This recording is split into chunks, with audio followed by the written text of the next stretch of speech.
Yo, we are back with the third episode of the Double Feature Podcast. Like we said, we're bringing two at least a month. We're on this now, like it's official, and hopefully such a low bar, very, but hopefully I do plan on maybe getting some streams and maybe making these live sometime soon. That'll be a bit harder though, because then we'll have to schedule. It's a bunch of shit, but we've got 3 topics we are talking about today. One of those being Creed 3. At the time of this recording, it is February 27th.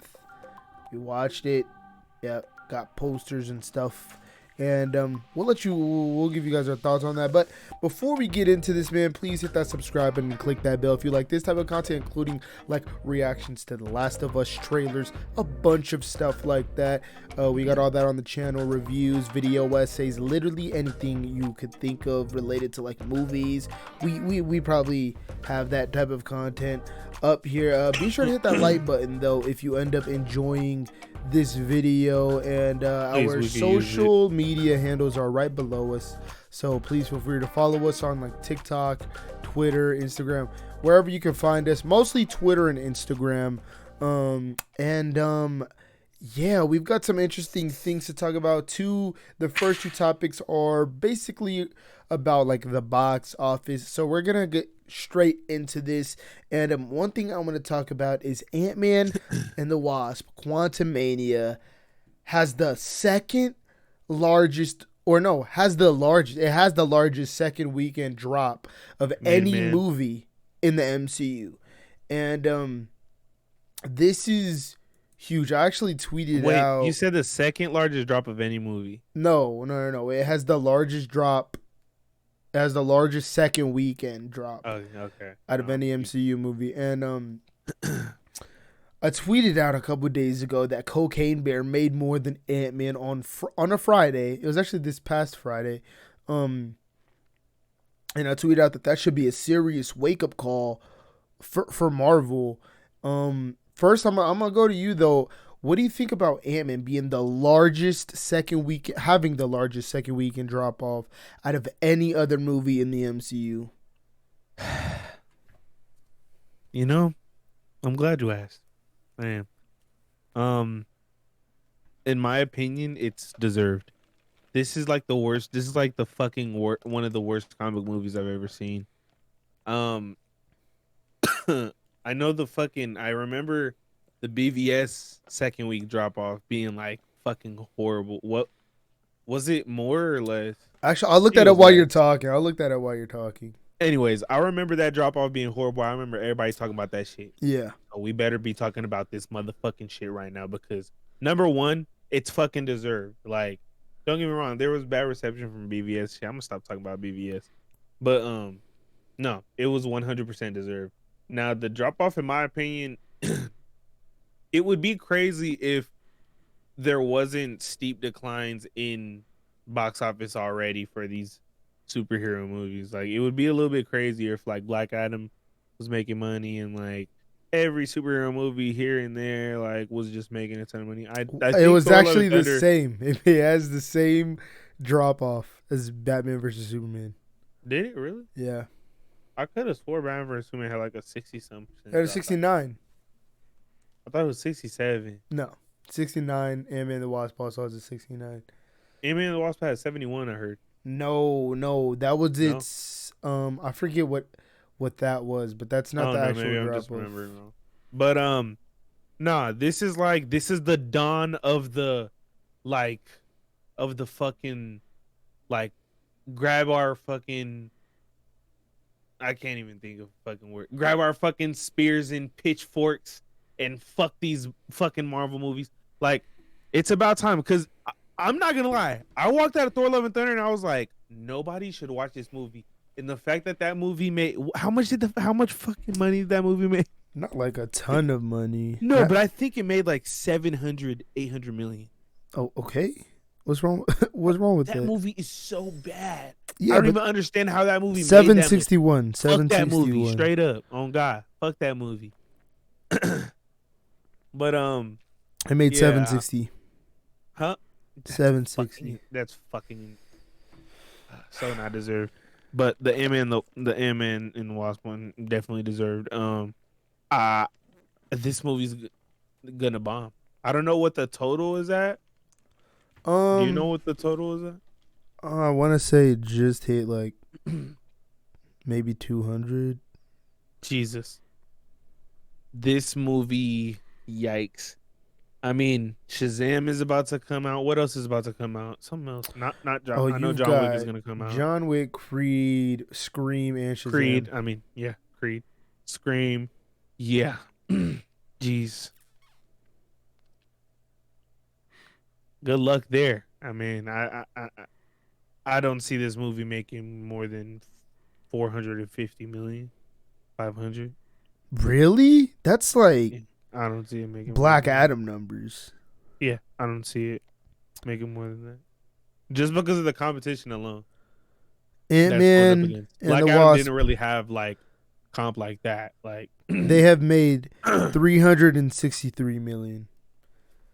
It's actually a lot more than 363. we thought. A lot more than we thought. Okay, yeah, but I stand by what I don't think it'll make 500. If it does, that'll be good though. But I don't think it should. See, if it doesn't, then I'm gonna be fucking mad. Cause then I'm gonna just be like, bro, like, why is we? Come on, Well, you why know, is we people are paying to gonna go see be, this bullshit? bro. People are gonna go see Marvel movies regardless Why, bro? because they're the most popular franchise and most Why?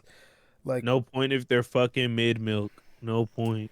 That's true. That's true. What are your thoughts? What's your take on the shits? My whole take is like you said, they definitely do deserve it. I think Ant-Man and the Wasp: Quantumania was a literal like Pack of mess. ass. Yeah, it was a mess. I do Newports, nigga. you know how I feel. I do think Thor: Love and Thunder was better than that movie. I think it like other than like Ant-Man as King, but then when you start from everywhere else, the cinematography in Thor is better, the action is better, the acting outside of Jonathan Majors, the acting, the performances are better. It has more heart, more emotion, and to be fucking honest, I laughed more in Thor: Love and Thunder. Not all the jokes hit, of course. A lot of the jokes were actually pretty. Wow. That shit was, that shit was fucking ass. That shit was fucking buns. But And stop it. like I don't know. For me, Thor: Love and Thunder at least had a character go through a good arc and not just some simple shit. Like What is we talking about? Thor: Love and Thunder. people just getting on me. People always on my ass about this. They both just as bad as each other. Fuck. But yeah, I just think Quantumania, and actually I was talking to a friend about Quantumania who just saw it this last Friday, and they are as casual of a moviegoer as you can think of. Literally the most casual, like doesn't go to see movies opening day, only goes to see the big ones.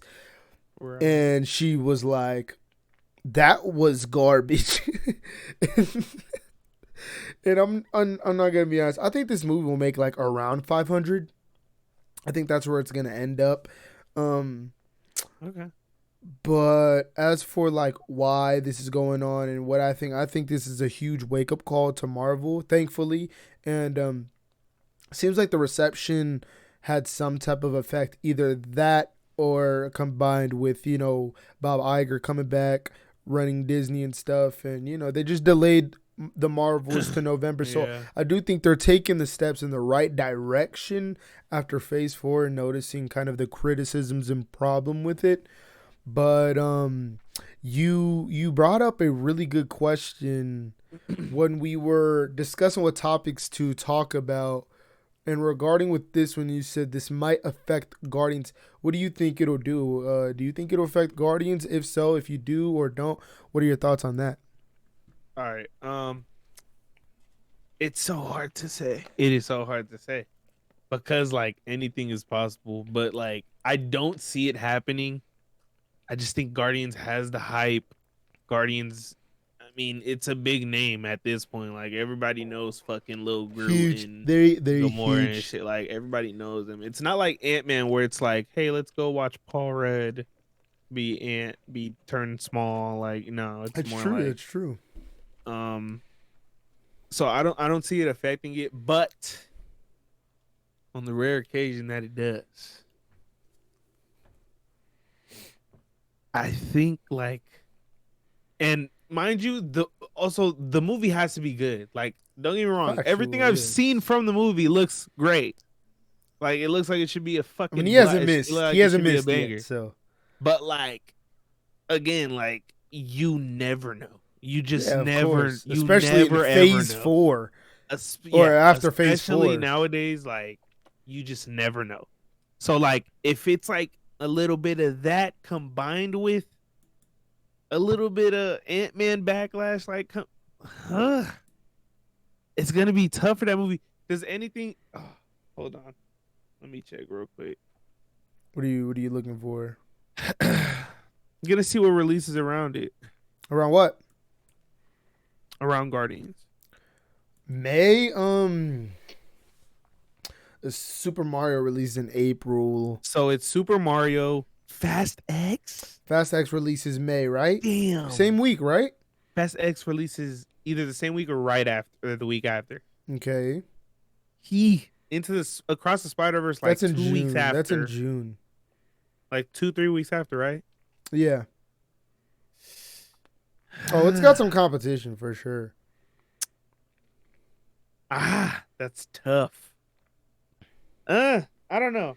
All in all, I don't think the Ant-Man shit is gonna affect it, but there is a chance that it could. There is some like superhero movie fatigue. Like, niggas are getting turned off of these superhero films because they all feel very lackluster and generic good. Sit your ass at home. Don't even go watch that shit. It's not worth it. True. Don't even watch it. I said don't fucking watch it. God damn. But yeah, I mean, it should be fine. Guardian should be fine. I don't. It's weird because like you would think other movies would like. It feels like it's already been, but I don't know because Thor: Love and Thunder made and Doctor Strange made a. Doctor Strange made almost $1 billion. Yeah, it made a good amount of money. So close. no, I don't see it. I don't see it affecting Guardians at all. No. Yeah, I think I'm the same on this one. If anything, the only thing that's gonna affect Guardians is Fast X that's releasing around like, me. Yeah, that's the only thing that's gonna affect Guardians. I think. I don't think critically it's gonna. No, yeah. I think James Gunn is 5 for 5 right now with anything comic book movie related.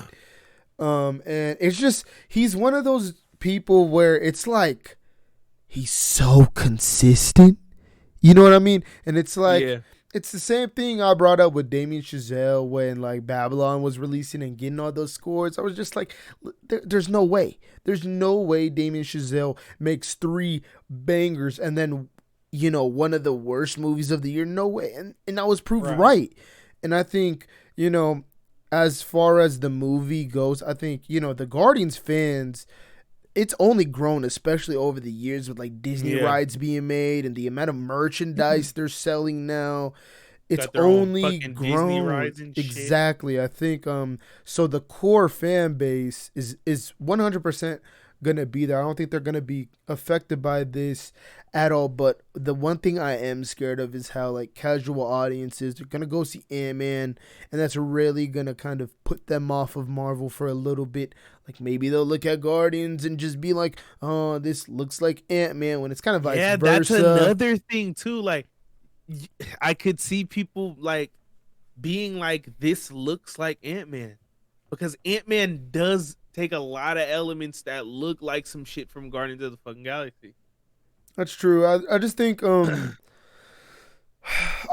don't know. It's up to word of mouth and like, you know, marketing is a huge thing. I feel like they're gonna go full into marketing Guardians 3. Like we're talking, like I miss how what was it like when the first movie came out?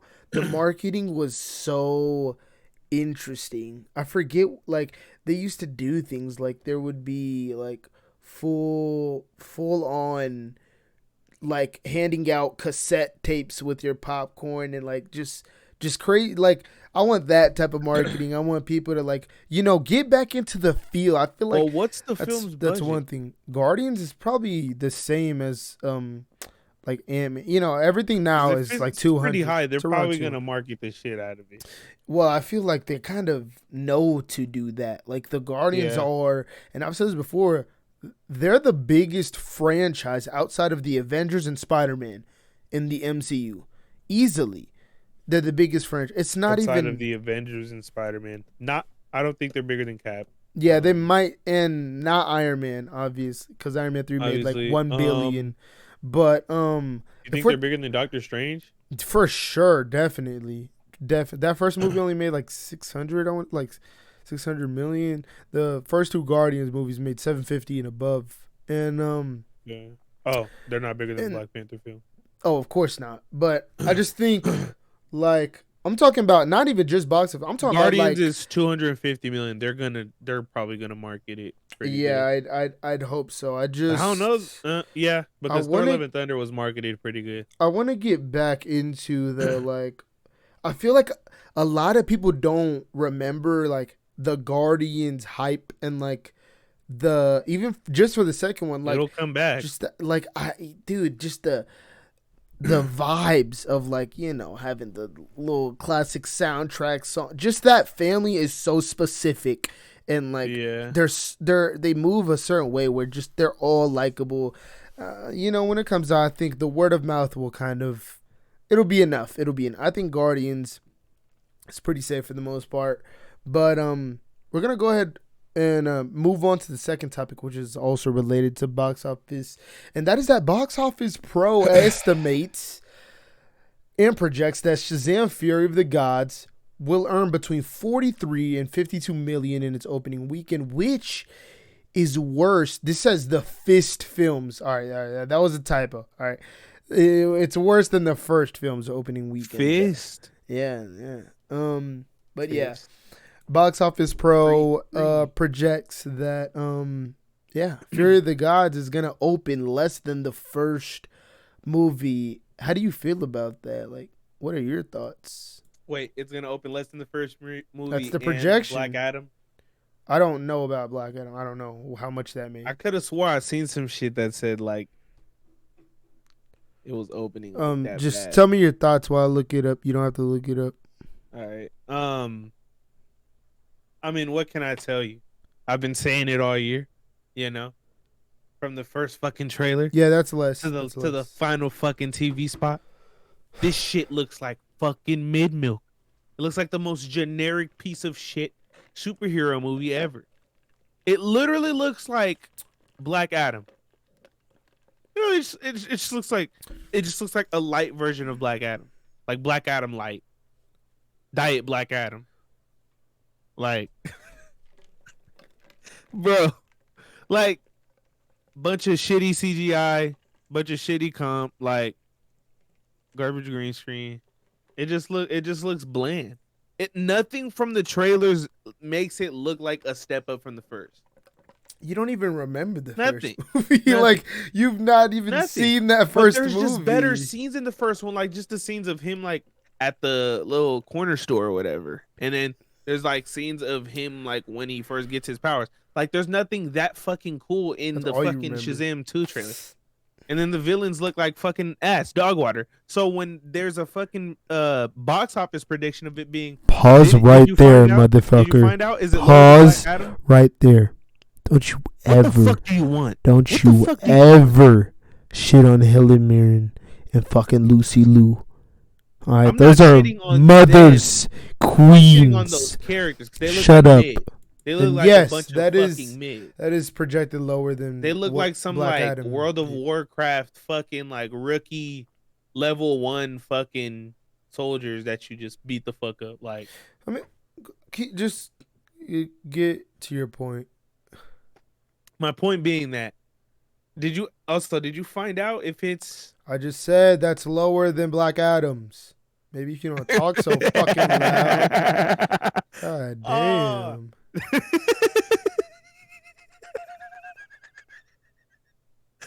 Dog, that's lower than Black Adam's. Oh my god, man. Well, you got to think Black Adam I opened mean, up. no. I Like, mean, the movie looks like it simply looks like one of the greatest comic book movies of all time. I don't understand how how nobody are pre-ordering tickets right now. Like I would literally grab a seat right now. It looks like it's gonna be a top 5 film of the year. Like it genuinely does. No, it doesn't. Okay. And nobody has said that about the fucking movie. So of course it's not gonna get a fucking super hot. There's not gonna be niggas buying tickets. Like there's just nothing. There's nothing to do that for. Like, why am I gonna pre-order, save my seat for what? I'm not going to see fucking Tobey Maguire come out of a fucking Doctor Strange portal. Like, I'm not going to see fucking Batman beat up. Like, it's so different. Like, it's like nothing looks like an improvement. I'd say the action definitely looks like a huge improvement. Now, I don't know if it's gonna make less. Less than what? I don't know if it's gonna make less than Black Adam. Well, I'd imagine it will, because at least Black Adam had Dwayne Johnson. It didn't. If it does, it didn't stop till can't obviously say I people didn't went. warn you. And Yeah, it's but not, you can't sit here and be like, oh, it's because no, because the movie's probably gonna be mid. Probably just gonna be mid. Okay. It looks like mid, and that's what I've been trying to tell you. Movie looks like mid. Oh, okay. Is that it? Mid movie equals mid ticket sales. BVS drop off. Hey, BVS still almost made like 900 BVS million. made like 10 million more than Almost Venom. made like 900 million. Than Venom. Almost made like without 900 million. Spider-Man. Shazam is on track to make less than Black Adam, bro. All right, is that it? You don't want to have this debate. Is that it for you? Come on. Come on, bro. Zach Levi getting canceled. Don't nobody want to go watch this. I think Black Adam had the benefit of obviously having Dwayne Johnson market it, so of course it was gonna open strong, like, because some people are just gonna suck on Dwayne Johnson's dick. But when they watched it, what happened? It started making no money because people started seeing how like actually painfully average it is. And my thing is, like, while Shazam doesn't. Sure, it might not reach the like peaks of that first movie. Well, at least for me, I know where your stance is on like the lighthearted superhero stuff. You definitely more prefer the like broodier dramatic, which is cool, which is fine. So like, obviously they would have had to make a Flash level trailer to get you excited for this. It's just facts. They would have had to make one of the greatest trailers of all. They would have had to fucking make you fucking your jaw drop for you to like be excited. But they can't, because all they have to work with is fucking mid. Okay. So they can't construct fucking, you can't make a fucking Mozart piece out of fucking garbage. No, you need fresh like pastels and oils and shit, and like fucking cook. Like, dog. Like, all right. I think, I don't know. For me, I love obviously David Sandberg. He's a huge fucking inspiration, and I don't know. I think, I will say the trailers aren't like anything super special. I'm just excited for a second Shazam film, and it looks like it's still gonna have that heart, that loving family, and that's like all I need. I need the heart and that charm back. And I will say, in the trailers, like, it wasn't really there, but they just released like a little clip or whatever of like Freddy at school, and it just like took me back to the first film. I was like, oh my god, like the charm is still there, and I hope we do see enough of that in the movie. But yeah, as for the like whole Shazam box office thing, I think it is kind of crazy, and I tweeted this out on Twitter, and I got a lot of flack for it because it was ballsy. But I think it should have went with its original release date, which was a week after Avatar: The Way of Water. I do think we are not gonna have this fucking. I'm just saying, I think it would have been better than releasing 2 weeks after Creed, 1 week after Scream, palming inside of my and head. Then John Wick releases the week after that, and then Super Mario Bros. It just feels like there's too many distractions from Shazam. While if it released with Avatar, sure, Avatar would have absolutely banged, but Shazam still would have been able to breathe. It would have been able to breathe. They had all of December and January, and yes, I think Avatar would have owned December like it did. But January, you still got nothing really coming out. What, Mithrigan? That's what we're gonna like. What are we talking about? Like Shazam? Like, I don't know. For me, you mean vegan? I hope it ends up being great and the word of mouth improves this. Even if like it does open up weak, I hope like obviously the second we drop off and stuff, I hope that like percentage isn't too low and actually starts, making a decent amount of money. I think Shazam's one of the more like non talked about comic movies from the DCEU, but people always have it ranked in their like top 5, top 3 DCEU, and it's like it's weird. I think it deserves more love. I love that first film, and yeah. All right. We're just gonna go ahead and get into this last topic since we're at the like almost the 30-minute mark here. I don't know how long we're gonna go into this, but we're almost at the 30-minute mark. Let's wrap it up, boys. Yeah, this will be a non-spoiler review, by the way, so do not be worried about us spoiling the movie. But we just got out of the theater after watching theater reaction after watching Creed 3, and we're gonna give our thoughts. First, I'm gonna let him because he was super excited after this movie. Not to say that I wasn't, but like, he just, he couldn't stop talking about it. So I think he's got more of the stuff in his head. I think he's more fresh on his thoughts on the movie than me. I might need a little bit of time to gather my thoughts on the film as a whole. But yeah, what did you think? You damn right. I couldn't stop talking about it, man. Damn right. It's a fucking masterpiece. Okay? It's a fucking masterpiece. All the way through. Just a banger. I mean, can't go into spoilers, obviously. But writing was solid. I think this is Ryan Coogler and his brother Keenan. I think he wrote it too. Mm-hmm. This is their best work. Like, this shit was written fucking chef's kiss. I don't know. Keenan Coogler did something. I think he worked on Space Jam. I want to say fucking chef's kiss. I love the dynamic with Creed, with Adonis and Bianca, obviously, and then their child. I love that dynamic throughout the movie. Obviously, Jonathan Majors plays a character of Damian Anderson in this movie, and I mean, what can I say? I mean, it's Jonathan Majors. Going into the movie, you have expectations for Jonathan Majors already. You like, hey, I'm finna see Jonathan Majors cook. Hey, so you walk into the movie, he's still in the fucking show. Literally every line. I promise you, the first fucking scene with Jonathan Majors, I am not fucking kidding. I'm not fucking bullshitting. The first scene with Jonathan Majors, I'm watching it.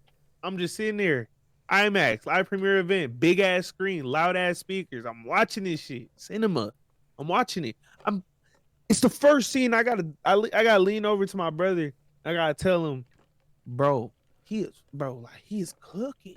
Like, are you kidding me? Like, every single line he delivered with fucking precision, like the greatest delivery you could ask for. Like, he absolutely stole every single scene that he was in. It's crazy because, like, going into Ant-Man, I thought I was going to get something akin to this. Like, I thought I was going to get something, like, I could come out the movie and really be invested in and talk about. Like, Kang was cool in Ant-Man, but, like, bro, in this movie, Jonathan Majors, the nuance is just there, man. Like, that man, he's got a successful career ahead of him, 1000%. Michael B. Jordan bouncing right off of him. Michael B. Jordan was I mean, he had a good performance in this movie as well. I don't really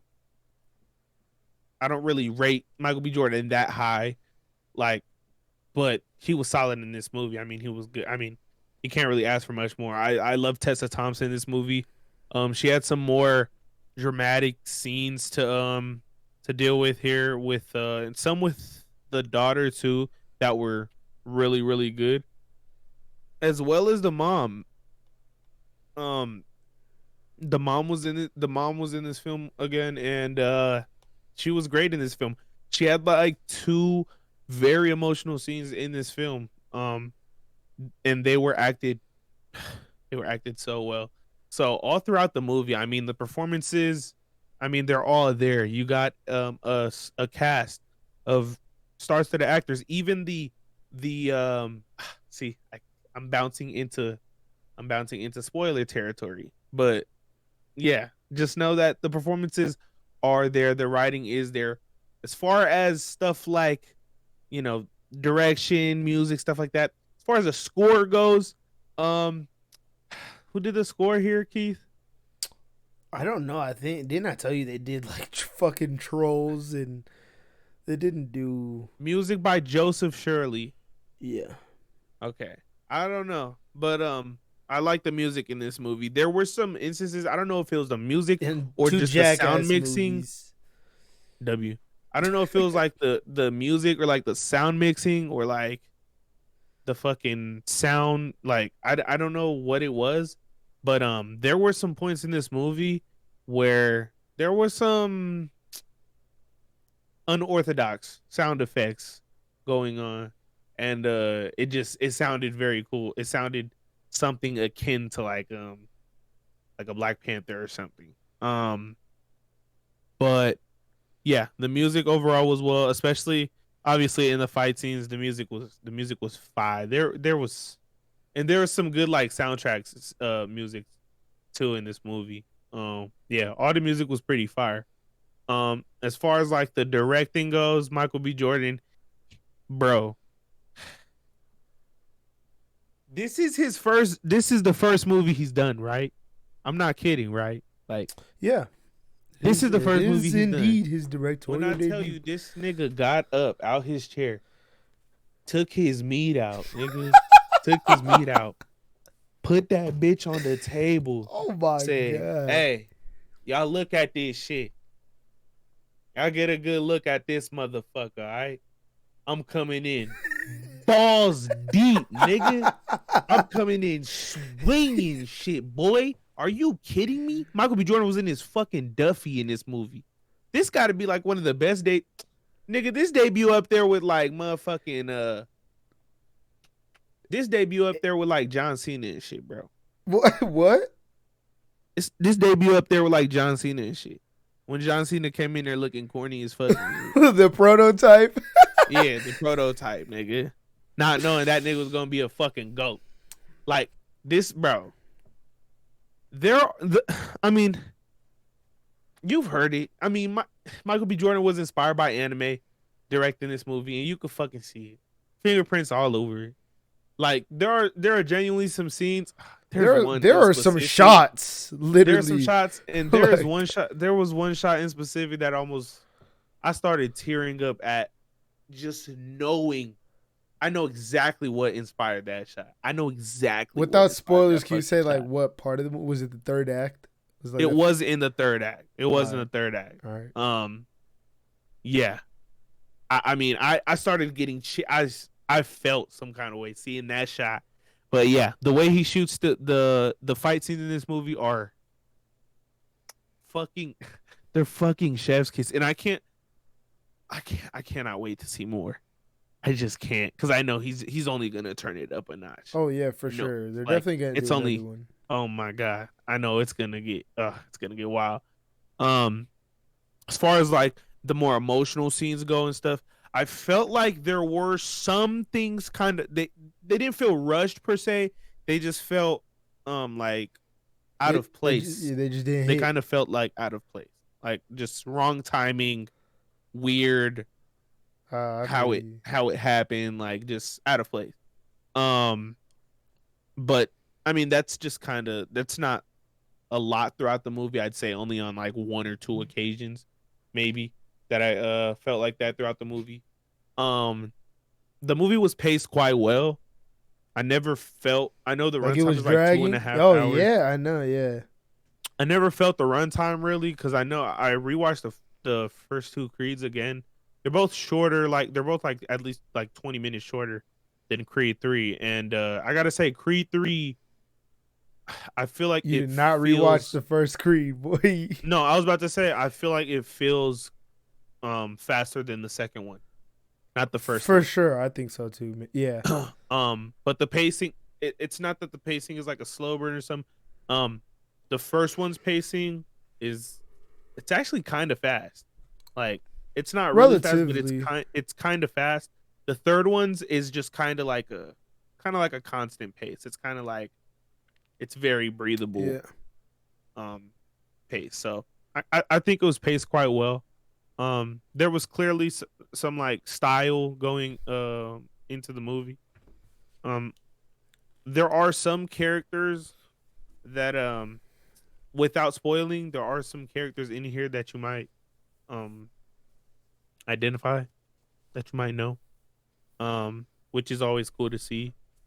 Um as far as like the actual fights go, I can't get like all the way into depth with the fights, but all of them were brilliant. Even some of the like obviously the training montages were, I mean, every time there's a training montage, you literally just want to get the fuck up out your And seat, just start like, shadow boxing. shirt off, take your shirt off, nigga, start flexing and shit, do backflips and shit, crunk, all that shit, nigga. Like, you want to start doing all that shit once the training montage come on. All the training montages were fucking hype as fuck. Like, again, with the music and shit, it was hype as fuck. But like some of the training scenes, like when they would do some pad work or like do some spar work, I like those scenes as well. They had a little bit more of like an intensity to them. I don't know why. Maybe it was, again, IMAX premiere. Maybe it was the IMAX. I don't know. Hey, I'm a sucker for some IMAX. You feel me? Some good IMAX. Maybe it was the IMAX, but I felt in this movie those sparring sessions and stuff felt a lot more intimate and a lot more intense than like when you would see them spar in like the other two Creed movies. See, I'm trying my I do not want to spoil this shit at all.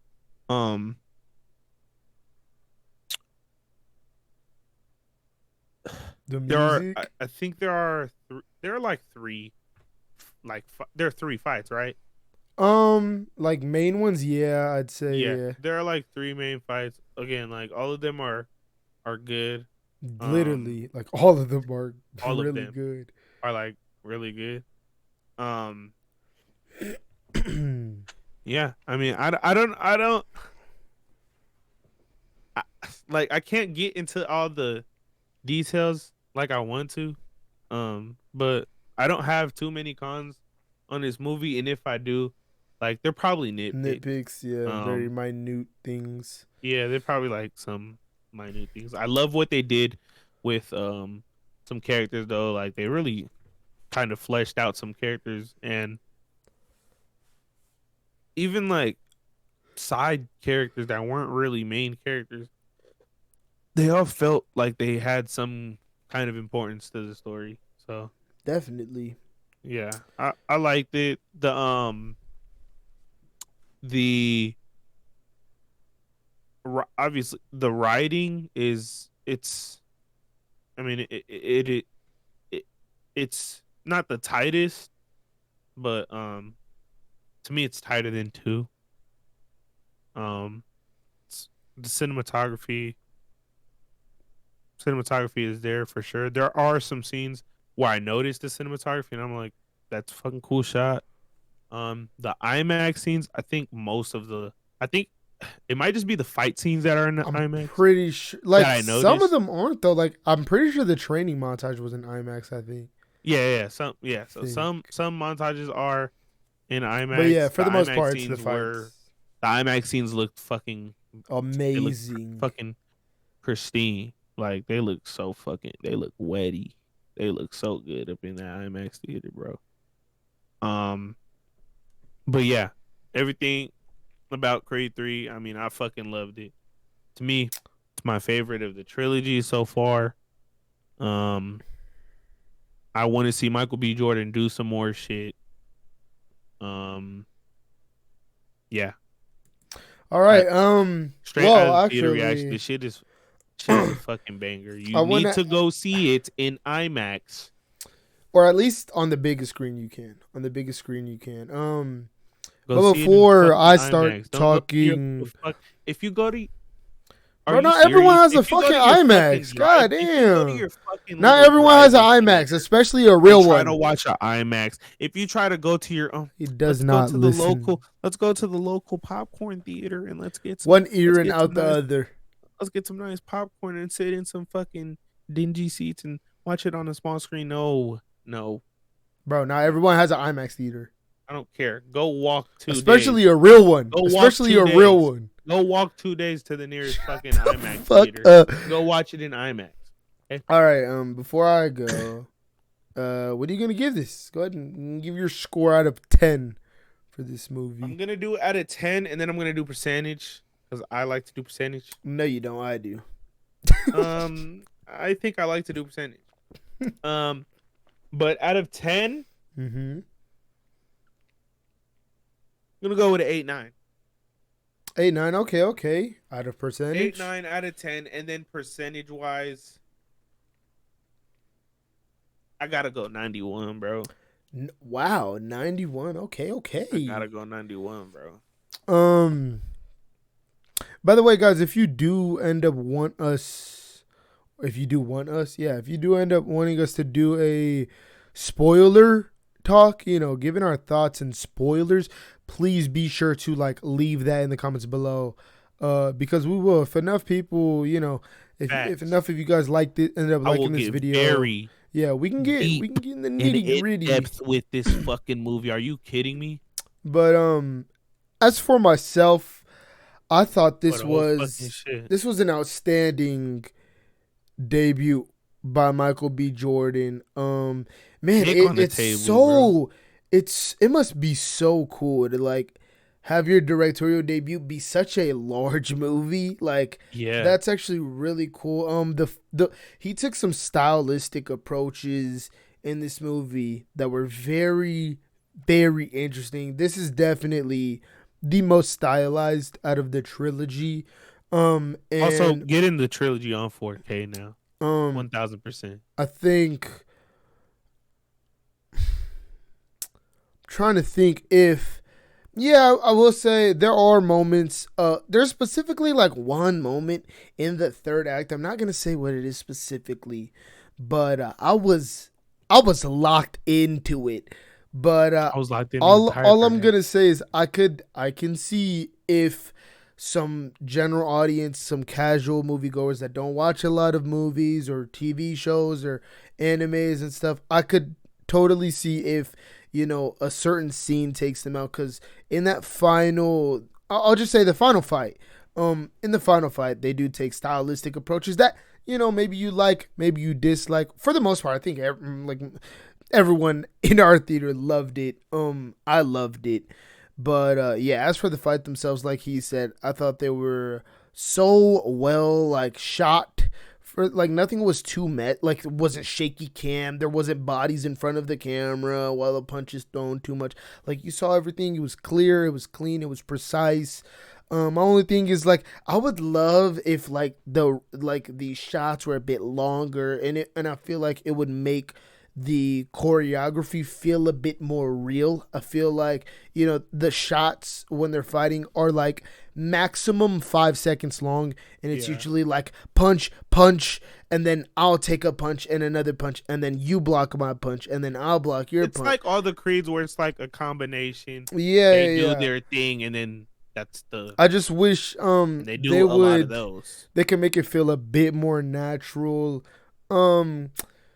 I like the music in here for the most part. I thought the score, the actual score, was all right to me. It didn't blow me away, but the soundtrack of the movie fucking bangs. That shit, it goes so hard. I was in the theater, bro. I was like,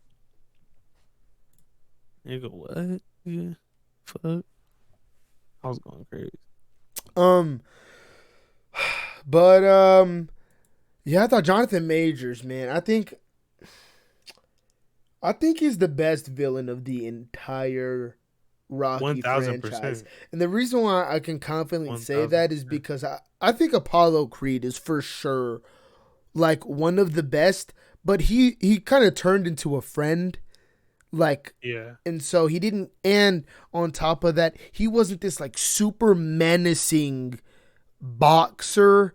He was Kind of just like a star boxer. Like, he's the shit. Like, he's Apollo Creed. Like, he's the shit. I'm talking about It's not more like, too it's not Rocky, more too Rocky. Like, yeah, not yeah, just yeah. in the public. I'm talking about too Rocky. Oh, But like that would be like Ivan Drago. yeah, I just think Ivan Drago doesn't have much. He doesn't have as much to him. Yeah, he's very one dimensional. He Yeah. takes steroids and shit. But yeah, man, Jonathan Majors. The second he's on screen, and it's crazy. He feels so lost in a good way because that is his character. You know, in the trailers, you know, we catch up with him, and you know, he's kind of roughed up. And he really does feel that way. His character really feels like he saw some shit and like he's been through shit. Like that's the best way I can explain it. I loved him in this. Easily the standout. Michael B. Jordan literally embodies Creed at this point. Like he is. Like he's been what since 2015. Like you don't even think about it. How long ago is that? This is Adonis Creed. What is that? 8 years? This dude has been Creed for almost a decade. Like Wow. like that is basically him, and they do a really good job at selling. Like, you know, I'm not gonna get too into depth, of course, but they do a really good job at selling Adonis. You know, being a lot older, and you know, a lot in his later years. You know, time has passed, and I love that they did it so well. Like, I genuinely bought into it and wasn't like feeling like it was forced at all. Yep. Like it felt because we haven't seen Creed in so long. It made it made it feel more natural. I think it helps bouncing off of like a mature actress like Tessa too. For sure. Speaking of Tessa, I think I just love her as Bianca and Adonis's relationship. They're so like real. They have the most natural. They have the most like real feeling It flows lingo. so well. Like they Nothing talk about to it each feels other forced. like real people. They literally. I love it, and the daughter they have. I love that as well. It adds a very interesting. Mila Davis Kent. Yeah, she adds a super interesting dynamic to Donnie and Bianca. That, you know, when we're off the fights and shit, and we're hanging out with them, you're still very invested. It's a compelling subplot that doesn't drag on or make you feel like, can we rush to the fight? No, these are things that you want to see play out, and especially with where they're going, I think that'll, you know, definitely influence some things. Maybe if there's more sequels and stuff, which I imagine there is. I'm pretty sure even Michael B. Jordan himself said, like, you know, he plans on it for sure. And overall, I think there are moments where you can tell it is, you know, someone's first crack at directing. That's no like harsh shot on the movie though. It is very. It's not like, let me just say. I'm going to just say it right now. The only movie I like in the trilogy better is Creed 1. I think this is better than Creed 2. And Michael B. Jordan puts on a very well, like, just show. Like, he literally puts on a show. Like, some of the entrances in here were super fucking dope. And just the way he handles kind of some character beats. Like, there's moments in the movie where sure we'd cut a bit too soon off of a scene that I wanted to stay with, but then there are moments where like we're really staying with the scene and it really amplifies the emotions you're feeling, especially with specific characters. I thought all in all, like, Michael B. Jordan did his thing in this. You know, I will say, like, outside of the fight scenes, I will say most of the movie is shot kind of not generically, but like, you know, he took his stylistic approaches to the fights, which I think is fine. If anything, that amplifies the fights even more. Because it's so much different than the rest of the movie. But as a first time, like as a directorial debut, once again, it was quite impressive. Like a really good crack. I mean, I said it on Twitter, but Creed 3 is literally a knockout, and the way he plays with some of the styles that he uses, there's a like fight in the first, like, I want to say 20 minutes of the movie. That's all I'm gonna say.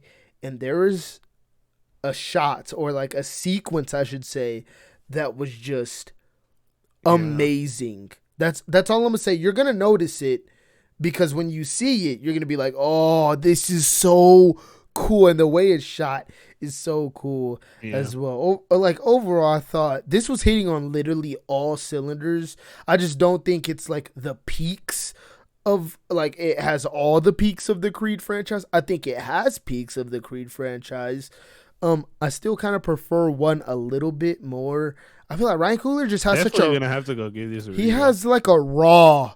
Ryan Coogler has like this raw ass way of directing his movies, and that's why I like that first one so much. And obviously with the inclusion of Rocky and stuff. But as for this movie itself, it really feels like its own entity, like Creed.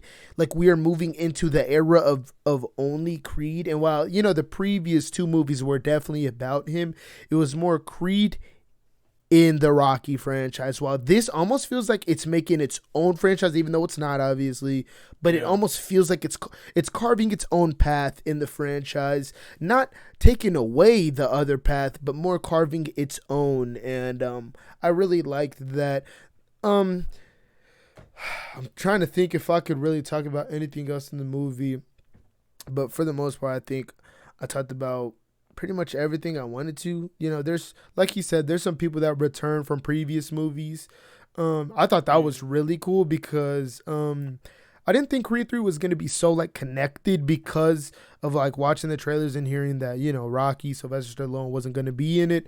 I thought this was kind of going to like not be too well connected, but like it was. Like we started seeing characters from the previous two movies and like even callbacks to like the older movies. It felt, it felt at home. It didn't feel like this was a huge departure. And a lot of people kind of feel like Rocky not being in this movie like was a huge misstep and it puts a huge hole in the movie, which I cold-heartedly disagree.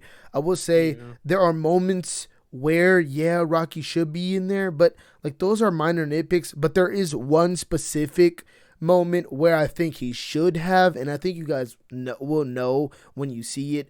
But that's just one instance, and it's not this 30-minute scene. It's something that is short. But yeah, overall loved it. The pacing was great. Like I walked in there and we sat there for like a good 30 minutes before the movie even started. Yeah, and then the movie just started. And didn't have to take a piss, didn't like feel like my legs were getting tired or anything. Like I was glued to the screen the entire time. I was locked the fuck in. The fucking punches shook the theater. Like, dude, the third act, that final fight, if you watch that in IMAX, there are like moments where like they're kind of just going back and forth, and like the punches are so meaty. And they sound so loud and in a good way, of course. But the slow motion in this movie is the amazing motion I've ever seen. I love it too. Life. Sometimes the slow mo every second amplifies. Like obviously, you use the slow mo to amplify contact, but sometimes the slow mo like amplifies like other things. Like sometimes it amplifies the sound. Like at times, like the slow motion would like the sound during the slow-mo was insane. But yeah, I genuinely loved this, especially after watching Quantumania.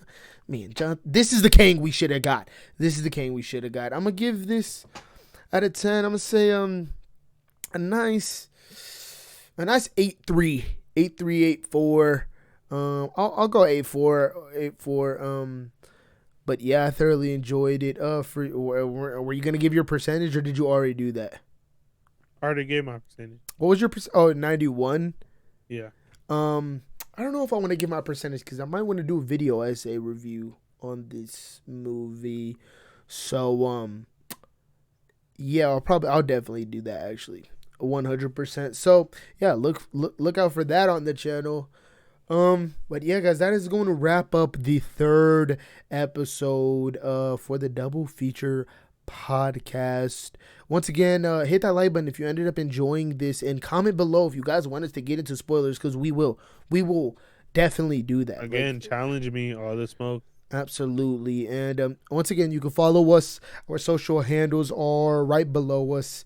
And as it says below, is you can send us questions and we will answer them and bring them up during the podcast. You just got to go over there and donate any amount. I think the minimum is like $1. So you can send in like I will embarrass you on this $1. fucking podcast if you say some dumb shit too.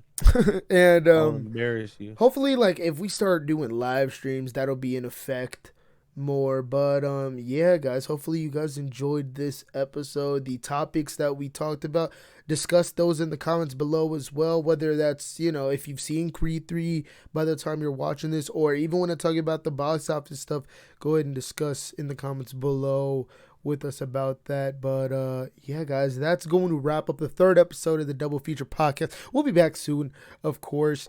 But yeah, guys, it's been your boy Keezy. It's your boy KJ. Oh my god. Peace, y'all.